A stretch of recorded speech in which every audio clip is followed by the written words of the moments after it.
C'est la vidéo compte rendu de la réunion Naruto Kage. Je vous annonce des chefs que vous n'auriez pas pu choisir pire ambassadeur que moi pour vous représenter.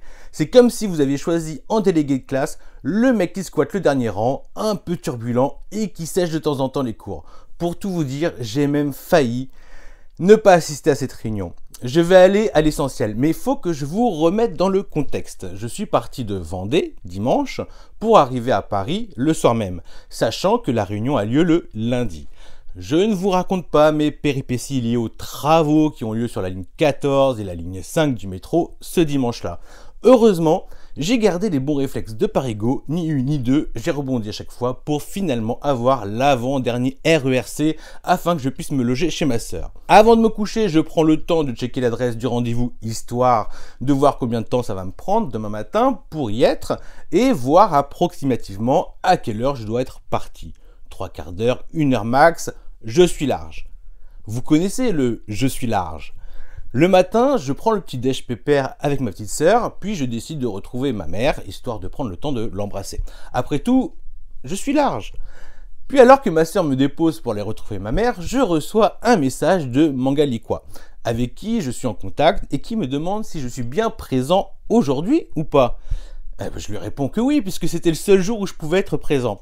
Et là, il me sort « Ah bon ? Parce que le mec de Kana, il m'a dit que tu avais annulé. » Alors, je ne me suis pas inquiété plus que ça, ayant validé 2 fois ma présence avec 2 comptes différents, sans faire exprès bien sûr, je me suis dit qu'il y avait mes ententes. Qu'importe, je serai bien là tout à l'heure. Mais, je suis tout de même curieux de savoir quand est-ce qu'il lui a dit ça. Enfin, je me demande s'il est en contact direct avec Kana, alors que je suis en train de retrouver ma mère, avec qui je m'installe prendre un verre dans un café. Voilà, je prends le temps de prendre des nouvelles de tout le monde, tout ça, j'en donne de ma famille et moi, puis je jette vite fait un coup d'œil sur mon tel et je vois sa réponse. Là, ce matin. On y est, on t'attend. La vérité, c'est que j'ai rien tilté. Je me suis dit, ah ouais, ils ont dû se tenir au courant à travers un Discord pour se retrouver avant. Dans le même temps, j'échange toujours avec ma mère. Puis il y a quand même un truc qui me tilte au bout de 10 minutes. Comment ça, vous êtes déjà là-bas? Je lui demande parce que je trouvais qu'il était quand même vachement tôt, genre pas encore 9h30 du matin. Alors que le rendez-vous est à 12h30. Et là, il me répond, bah oui, c'était à 9h. Je vous avoue, j'ai angoissé. Je suis redevenu le mec qui a merdé sa scolarité, celui qui a pas toujours été très pro. Je perds 20 ans. Je pense qu'à une chose, désolé les gars, mais c'est pas à vous, au risque de vous décevoir, mais bien au remboursement de mes frais de déplacement. On est à plus de 150 €. J'explique le truc à ma mère, qui ne perd pas de temps pour me raccompagner à la gare, hormis qu'elle a failli prendre un sens interdit. Bien sûr, elle voit mon stress, et en sortant de la voiture, elle me lâche, si tu peux pas te faire rembourser, bah je te ferai un virement. Je l'ai trouvée trop mignonne. Mais je ne voulais pas en rester là, désolé. Une fois encore, je ne pensais pas à vous. Jamais vous auriez dû me proposer mon blaze. D'ailleurs, il y a un truc très étrange concernant ce sujet. Personne, à ma connaissance, ne m'a cité. Mais ça, c'est une autre histoire. Sur le quai, je compte que je devrais mettre une petite heure. Il est presque 10h. Si tout va bien, je suis là pour 11h. Et s'il me laisse entrer, je pourrais assister à 1h30 de réunion, ce qui n'est pas rien. Je ne vous raconte pas mes états d'âme. Je me dis que ça fait des semaines que je dis à ma femme que j'ai rendez-vous à 12h30.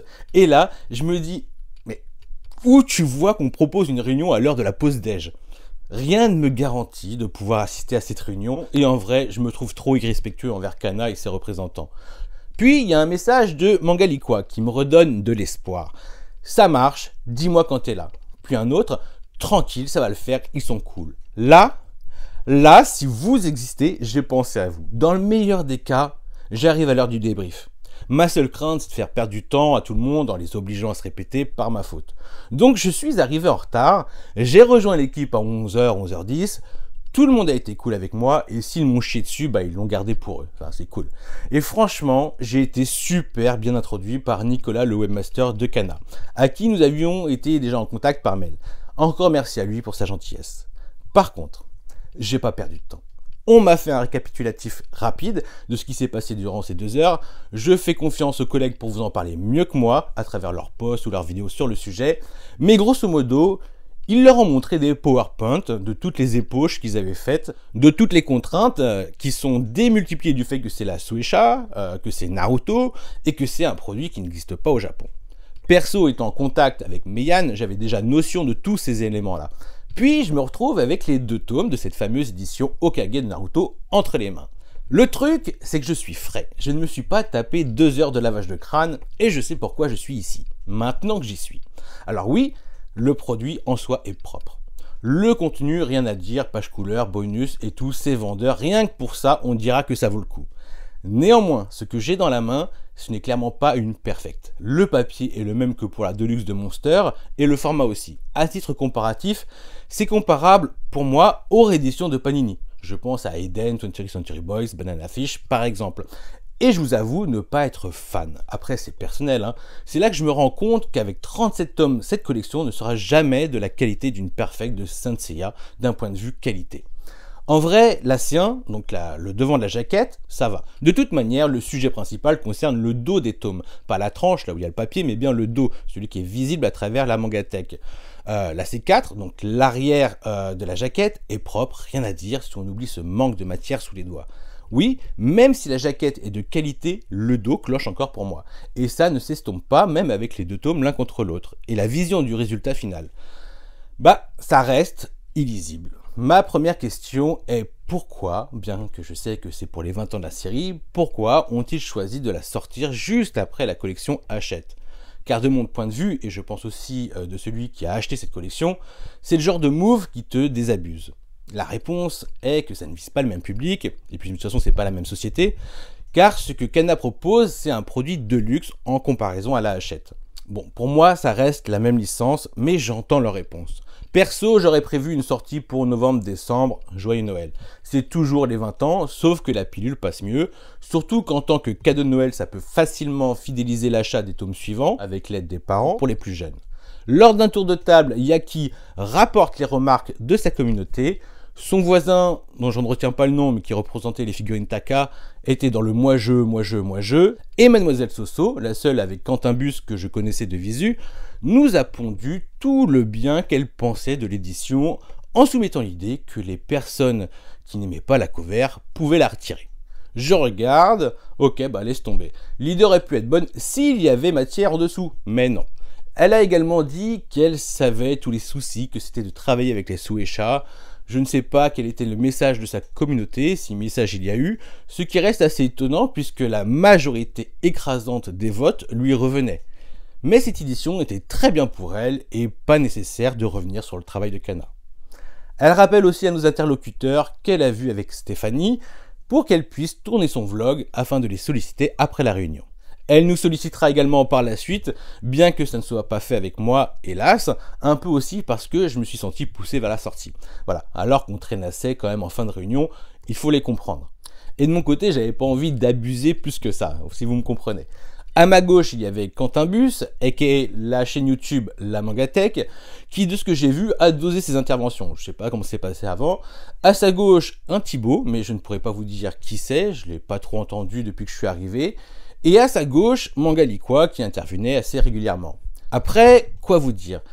Il est convenu que nous étions, pour la plupart, là pour encourager la proposition d'une jaquette alternative. Et je peux vous garantir une chose, la fenêtre est là. Après, ça dépendra à chacun de nous de l'ouvrir ou pas. Oui, Kana a des impératifs et des contraintes venant des ayants droit, mais elles sont en vérité facilement applicables.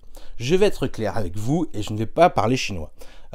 Les jaquettes alternatives, c'est possible. Je m'étais déjà informé auprès d'une autre maison d'édition. Et lors de la réunion, j'ai bien vu que ça bug sur des détails, comme l'application technique de la chose. Est-ce que ce serait bien reçu par la communauté? Le fait de payer pour une jaquette supplémentaire passerait-elle auprès du public? Le truc, c'est qu'ils imaginaient mal la chose. Ils imaginaient qu'il fallait filmer au plastique les bouquins, ce qui avait un coût et que c'était pas bon écologiquement, que cela porterait préjudice monétairement à ceux qui ne souhaitent pas de jaquettes alternatives et qui sont déjà très contents de la version actuelle, même s'ils ne l'ont pas encore vue. Mais non, ce n'est pas comme ça que nous voyions la chose. Et je pense que ça les a intéressés. On est conscient que travailler une nouvelle maquette et surtout qu'elle aille dans le bon sens, qu'il ne se retrouve pas de nouveau avec des mécontents, ça prend un peu de temps. Encore plus pour faire valider ça par les ayants droit. Mais le truc, ce n'est pas de proposer les jaquettes à chaque tome, mais d'attendre au moins la moitié de l'œuvre jusqu'à ce que l'écriture de Naruto soit passée, par exemple, avant de passer à la partie Hokage, écrite sur le dos. Enfin, ça, c'était ma vision. D'autres imaginaient qu'il fallait attendre la fin de l'œuvre, mais je pense pas que ce soit le meilleur des moves, ça. 37 tomes, d'un coup, ça ferait beaucoup et je trouve ça un peu désespérant d'attendre la fin de la collection pour ça. Alors qu'il suffit qu'ils proposent un tome collector avec une première partie des jaquettes, voire un coffret. Et si seulement ils avaient pu faire ce move pour Slam Dunk.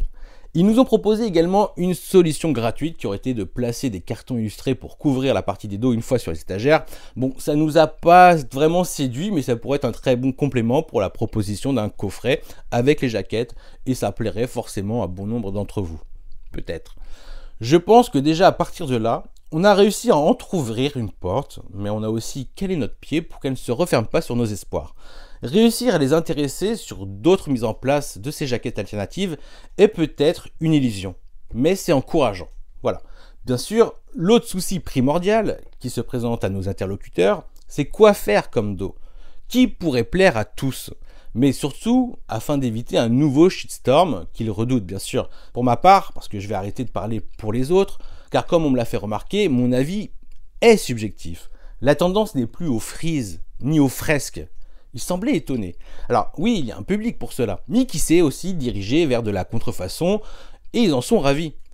Oui, mais celle de Rakai Blue semble, elle, avoir été bien accueillie, qu'ils nous répondent. Mais c'est parce qu'elle reste discrète à l'image de celle de Hokuto no Ken.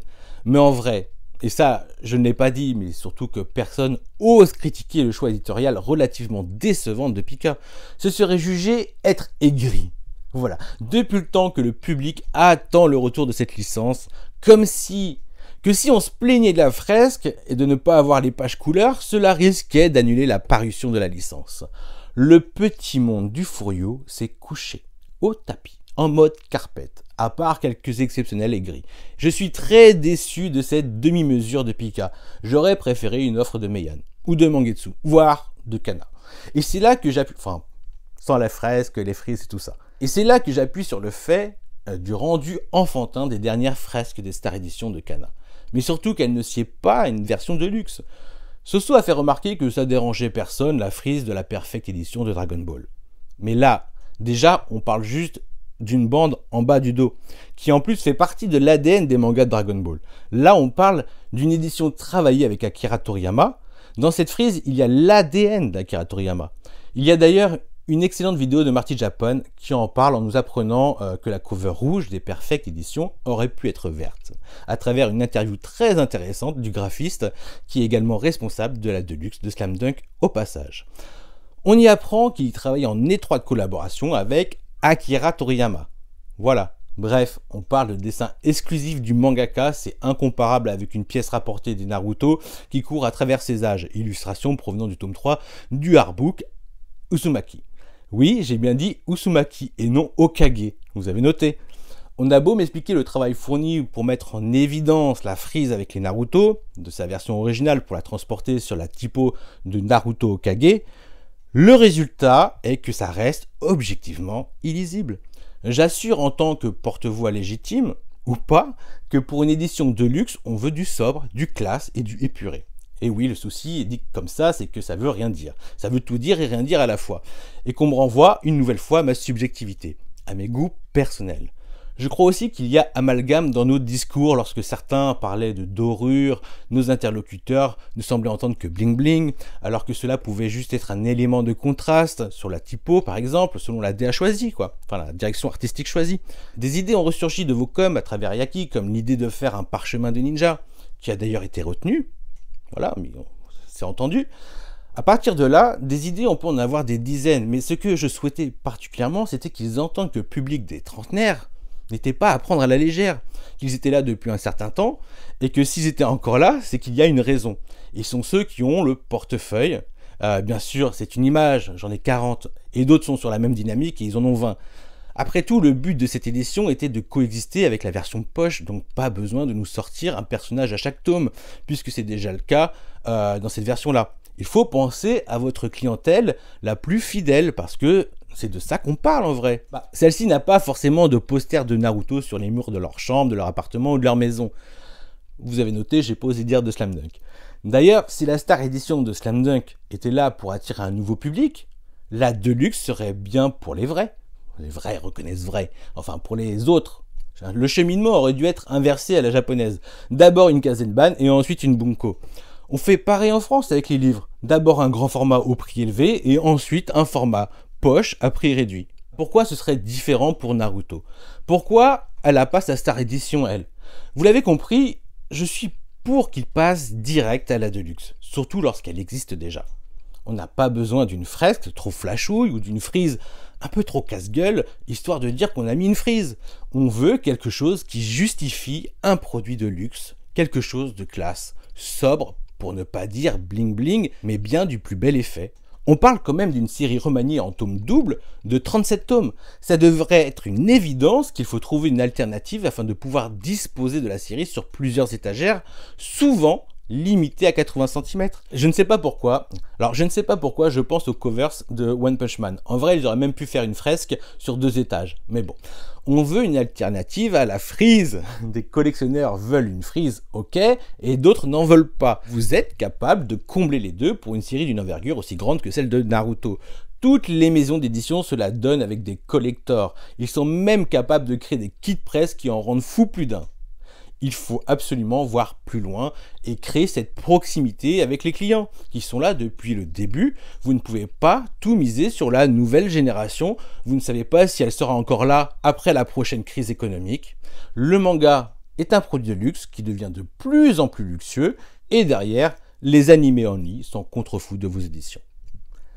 Pour tout vous dire, ils ont été super agréables à notre écoute et parfois intéressés par nos propositions, malgré cette lame de Damoclès que sont les contraintes dues aux ayants droit, mais aussi à celles qui sont économiques. Parce qu'on n'en a pas parlé, mais cet aspect est important. Pour ma part, s'ils prennent la décision de faire quelque chose, il ne faut pas qu'ils soient perdants. C'est pour ça qu'il faut qu'ils trouvent quelque chose qui ne leur fasse pas perdre d'argent.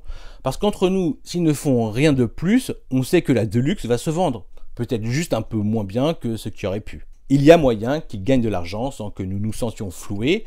Il y a moyen de satisfaire 2 publics différents qui soient plus ou moins jeunes sans avoir à délaisser l'un d'eux. Il y a moyen que la réputation de Kana en ressorte grandie. Depuis la Star Edition de Slam Dunk, ils se prennent shitstorm sur shitstorm.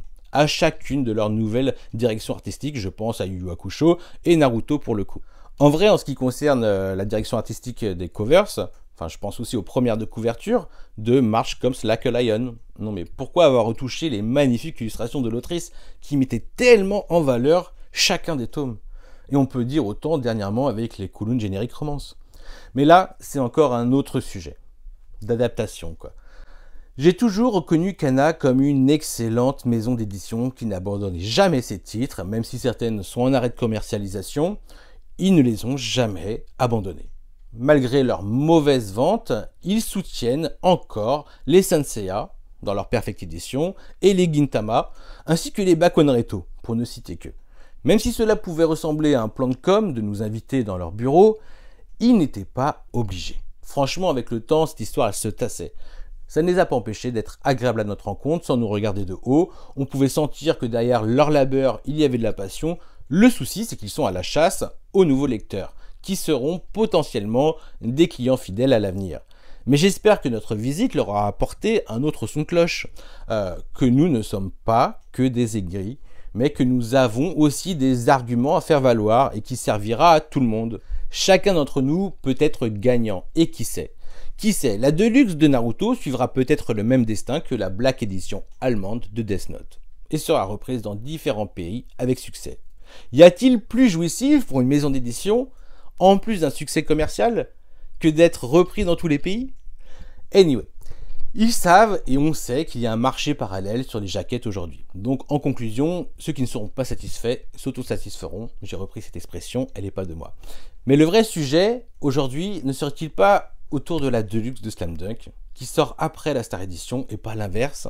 Et pourquoi Slam Dunk a été cancel du catalogue durant plusieurs années? D'où vient ce désintérêt pour une licence qui aurait dû avoir sa Deluxe depuis au moins 10 ans? On peut se poser la question. Est-ce vraiment un choix? Ou ce sont les ayants droit qui ont imposé d'exploiter la licence d'une manière ou d'une autre?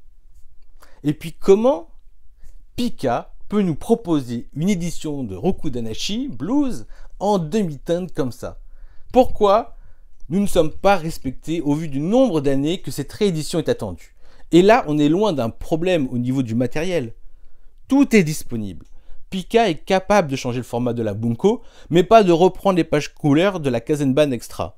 Et tout cela à un prix qui paraît à première vue démesuré. Pour rappel, Meian sort cet été la Perfect de Karakuri Circus à moins de 13 €. Je ne vous parle pas du micmac de Noévé Graphics avec sa collection XS à moins de 4 €. Non, je vous parle d'une véritable édition luxueuse avec les pages couleurs au prix de 13 €. On dira que les droits d'exploitation n'ont pas tous le même prix selon la cote du manga. Néanmoins, il serait tout de même temps de nous respecter. Nous méritons peut-être plus de transparence, ce qui évitera à certains community managers, donc les CM, de se prendre de multiples shitstorms. Car le public est désinformé. Le monde de l'édition est trop opaque, et ça a tendance à tout mettre sur le dos des Japonais, en essayant de nous faire avaler des couleuvres. Au final, je suis ravi de cette expérience, d'avoir pu la partager avec d'autres, d'avoir fait la connaissance de certains. J'ai pu mettre un visage au CM de Kana que mon Rakugo n'a pas épargné, c'est un agneau. C'est pour ça qu'il faut parfois y aller mollo avec les coms. J'espère que je vous aurai apporté quelques précisions concernant cette réunion des ambassadeurs, même si j'ai failli faillir et ne rien pouvoir vous rapporter. Voilà, vous aurez certainement un compte rendu plus détaillé des 2 premières heures avec mes collègues. Je ne crois pas que cette rencontre fut inutile, mais ça, seul l'avenir nous le dira. Ils marchent encore sur des œufs. Peut-être qu'ils vous feront choisir la direction artistique des nouveaux dos d'ici peu, ou peut-être pas. On verra bien. Et s'ils nous proposeront un collector en cours de route, ou même un coffret avec des jaquettes natives, voilà, on verra. De mon côté, je sais que je prendrai le premier tome, puis je verrai par la suite. Merci d'avoir pris le temps de m'écouter. Je vous dis à bientôt, prenez soin de vous, faites-vous plaisir. Ciao!